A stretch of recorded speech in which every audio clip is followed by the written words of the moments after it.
il faisait beau ce jour-là. Il faisait un soleil magnifique. La brèche a pété autour de midi, en fin de matinée.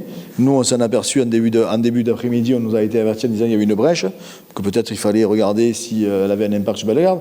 À ce moment-là, on ne savait pas si on allait avoir un impact. Personne ne nous a dit, attention, dans 4 heures, dans 10 heures, à minuit, à midi, vous aurez de l'eau et à telle hauteur. On ne savait pas ça. Mais il faisait super beau.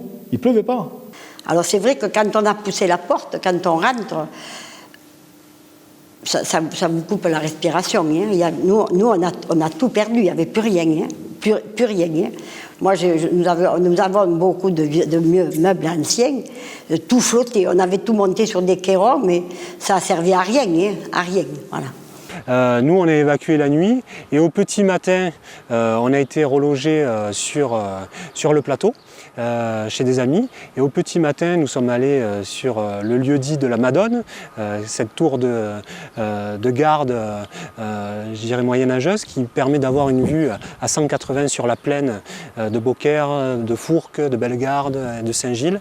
Et face à nous se présentait un immense lac.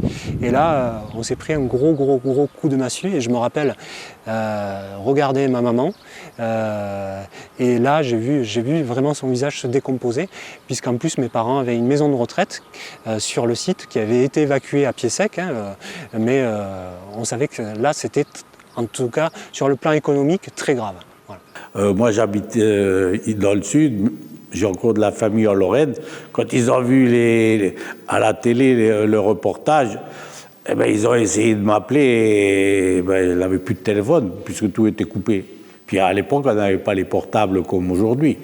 Mais ça a duré 3 semaines avant que je puisse leur donner des nouvelles. Parce que c'était l'apocalypse dans les rues aussi. Il y avait des clôtures baissées, arrachées, plus de goudron, c'était la désolation, quoi. Mais aussi un moment de solidarité, hein, puisque Michel le disait, les familles ont été accueillies, certains ont été accueillis par des proches, par des amis, beaucoup de gens qui ont accueilli des familles, en tout cas pendant longtemps, hein, certains pendant très longtemps, pendant des mois, d'autres un peu moins, avant qu'on trouve une alternative chez leur famille, voire ce que vous avez installé après, ce qu'on a installé, c'est-à-dire un village de bungalows sur le plateau du Coste Canet.